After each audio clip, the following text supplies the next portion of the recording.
بنی اسرائیل کی حسین اور مغرور ملکہ جس نے پیغمبروں کا قتل کروایا، اس کا عبرتناک انجام کیسا ہوا۔ ازل سے شیطانی صفت کے لوگ ایک اللہ کے ماننے والوں کو سیدھی راہ سے بھٹکانے کی کوشش کرتے آئے ہیں، اور اس کے لیے شیطان نے جس کردار کا سب سے زیادہ استعمال کیا وہ عورت تھی، اور یہی ایسی قوم کے شرک و کفر کی وجہ بنی جن کی ہدایت کے لیے لاکھوں انبیاء کرام علیہ السلام بھیجے گئے۔ آج کی ویڈیو میں ہم بنی اسرائیل کی ایک حسین اور مغرور ملکہ کے بارے میں بات کریں گے جس کا عبرتناک انجام ہوا، لیکن ہمیشہ کی طرح ویڈیو کا باقاعدہ آغاز کرنے سے پہلے ویلتھ آف انفارمیشن کے تمام دیکھنے اور سننے والوں کو محمد احسن کی طرف سے السلام علیکم۔ اس کے ساتھ ہی بنی اسرائیل کی قومی شان و شوکت، قدر و منزلت کا ایسا زوال شروع ہوا کہ پھر دوبارہ انہیں کبھی ایسی شان و شوکت نصیب نہیں ہوئی۔ یہ وہ زمانہ تھا جب بنی اسرائیل کی سلطنت دو حصوں میں بٹ چکی تھی،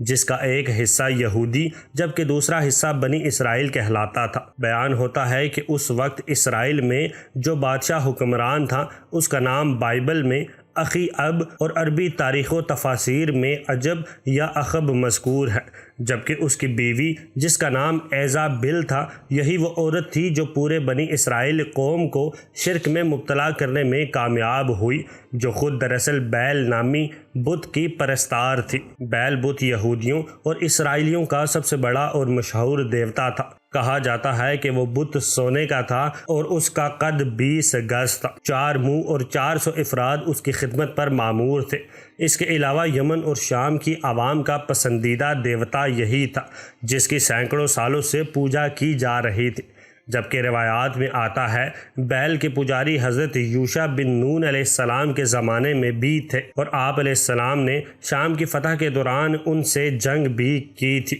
اس کے علاوہ سال کے مخصوص مہینوں میں اس دیوتا کے گرد میلے لگتے تھے، منتیں مانگی جاتی تھیں، سونے چاندی کے نذرانے چڑھائے جاتے تھے، طرح طرح کی خوشبوؤں کی دھونی دی جاتی تھی، یہاں تک کہ اس کی قربان گاہ میں جانوروں کو قربان بھی کیا جاتا تھا، اور خاص مواقع پر انسانوں کی بھیٹ بھی چڑھائی جاتی تھی۔ یہاں دلچسپی کی بات یہ ہے کہ عبرانی اور سامی زبانوں میں بیل کے معنی آقا، پروردگار، مالک اور سردار کے ہیں، اس لیے عرب کی خواتین بھی اپنے شوہروں کو بیل کہتی تھی۔ بعض مورخین نے لکھا ہے کہ حجاز کا مشہور بت حبل بھی بیل ہی کی ایک شکل تھا، حتیٰ کہ اس کی نحوست پر خود قرآن کریم میں ارشاد باری تعالیٰ ہے، اور الیاس بھی پیغمبروں میں سے تھے۔ جب انہوں نے اپنی قوم سے کہا کہ تم ڈرتے کیوں نہیں، کیا تم بیل کو پکارتے ہو اور اس کو پوجتے ہو اور سب سے بہتر پیدا کرنے والے کو چھوڑ دیتے ہو؟ یہ آیت اسی واقعے کی طرف اشارہ کرتی ہے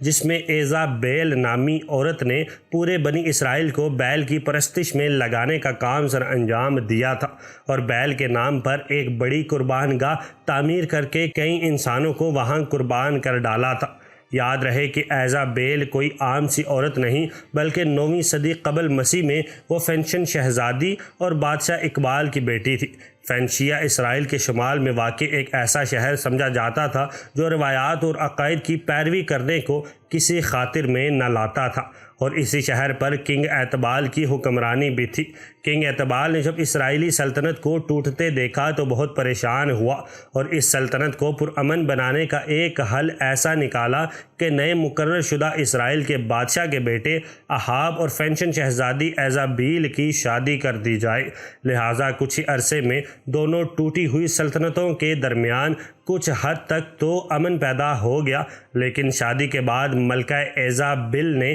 بیل کی پوجا بدستور جاری رکھی، جس کی وجہ سے اسرائیل کے قصبے کے لوگ اس عمل سے ناراض ہونے لگے، لیکن وہ پیچھے نہیں ہٹی، بلکہ الٹا خود لوگوں کو بیل کی پرستش پر قائل کرنے لگی، اور اس کے لیے وہ اس حد تک گزر گئی کہ 800 جھوٹے مدعی نبوت کو بھی لے آئی، جو بیل کی عبادت کی حوصلہ افزائی کرتے اور بیل کے جھوٹے پیغامات ان تک پہنچاتے، اور ساتھ ہی کیونکہ ایزابیل دین حق اور انبیاء کرام علیہ السلام کی بہت بڑی دشمن تھی، لہٰذا بہت سے انبیاء کرام علیہ السلام کو شہید کر دیا گیا۔ یہی وہ دور تھا جب ایک ہی دن میں کئی محترم انبیاء کرام علیہ السلام کو شہید کیا گیا، اور اسی سبب سے اس وحشی قاتلہ کی دہشت تمام بنی اسرائیل پر پھیل گئی اور آہستہ آہستہ سب نے بیل کی پرستش شروع کر دی۔ بنی اسرائیل وہ واحد قوم ہے جس پر سب سے زیادہ انعامات کی برسات ہوئی، سب سے زیادہ ہدایات کے لیے ان میں پیغمبر آئے، لیکن اس کے باوجود نہ جانے ایسا کون سا عنصر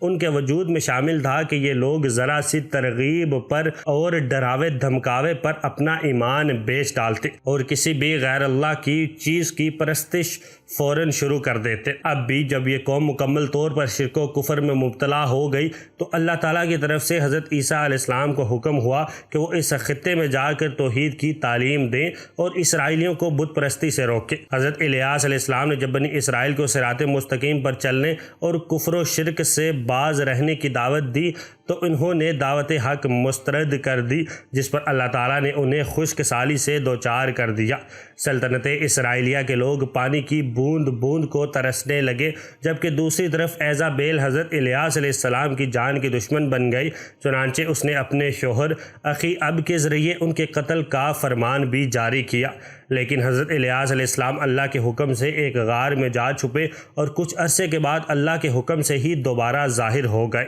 حضرت الیاس علیہ السلام نے دوبارہ سب کو دین حق کی دعوت دی اور واضح طور پر یہ معجزہ بھی دکھایا کہ خشک سالی کے خاتمے کی دعا فرما کر اسے اللہ کے حکم سے ختم کیا، جس کے بعد موسلا دھار بارش ہوئی۔ لیکن اس کے باوجود سلطنت اسرائیلیہ کے بادشاہ اخیاب اور اس سرکش اور خون خوار ملکہ ایزابیل نے دعوت حق قبول نہیں کی اور ایک بار پھر اللہ کے نبی حضرت الیاس علیہ السلام کے قتل کا ارادہ کیا، لیکن پھر اللہ تعالیٰ کے حکم سے آپ نے ایک غار میں پناہ لے لی۔ اس کے بعد حضرت الیاس علیہ السلام نے بنی اسرائیل کے ایک سردار یاہو بن نمشی کو مستقبل کا بادشاہ منتخب فرما دیا۔ بعد ازاں اس نئے منتخب شدہ بادشاہ نے ایزابیل سے تمام حساب کتاب چکتا کیے۔ ایک دن ایسا ہوا کہ حضرت الیاس علیہ السلام اور اخیاب کا آمنا سامنا ہو گیا۔ حضرت الیاس علیہ السلام نے اخیاب کو اللہ عز و جل کا پیغام پہنچایا کہ جس جگہ کتوں نے تیرے باپ داداؤں کا خون چاٹا تھا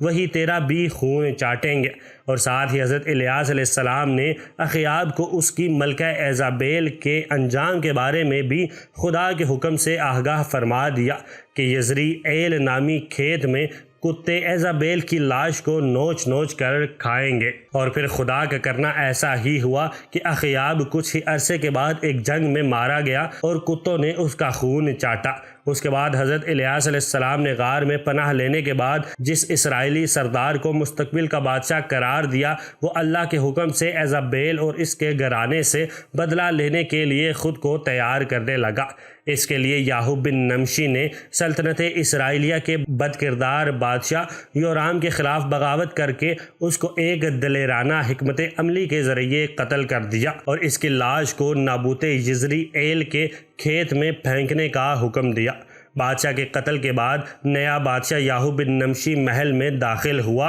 اور اپنے وقت کی ظالم ترین اور کئی انبیاء کرام علیہ السلام کی قاتلانہ ایزابیل کو اوپر کی منزل سے نیچے گرا دیا۔ اس ملعون عورت کی لاش کو گھوڑے کے ثمود تلے روندا گیا۔ اس کی لاش نابود یزری ایل کے کھیت میں بے گورو کفن پڑی رہی اور کتے اس کا گوشت کھاتے رہے۔ یوں حضرت الیاس علیہ السلام کی پیشن گوئی پوری ہوئی۔ پھر بعد میں جب اس کے آدمی ایزابیل کے جسم کو دفنانے کے لیے آئے تو اس کے شاہی خون کی لاش میں جو کچھ پایا گیا تھا وہ اس کی کھوپڑی، پاؤں اور ہاتھ تھے، لہٰذا وہ لوگ سمجھ گئے کہ اس کی موت کی پہلے ہی نشاندہی ہو چکی تھی، جس کی وجہ سے انہوں نے ایزابیل کے گوشت کو پھینک دیا اور یوں اس کی مغرور زندگی رہتی دنیا تک عبرت کا نشان بن گئی۔ لہٰذا اگر ایزابیل اور اس کے قاتلانہ دور کو دیکھا جائے تو اس واقعے سے پتہ چلتا ہے کہ اللہ کی راہ سے اس قدر لوگوں کو بھٹکانے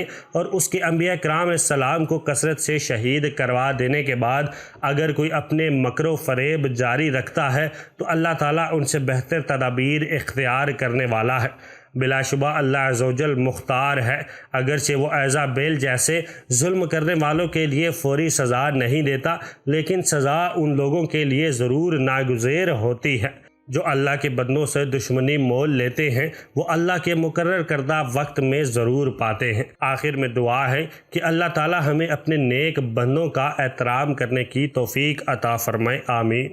امید کرتا ہوں کہ آپ کو آج کی یہ ویڈیو پسند آئی ہوگی۔ ملتے ہیں اگلی ویڈیو میں، تب تک اپنا بہت سارا خیال رکھیے گا۔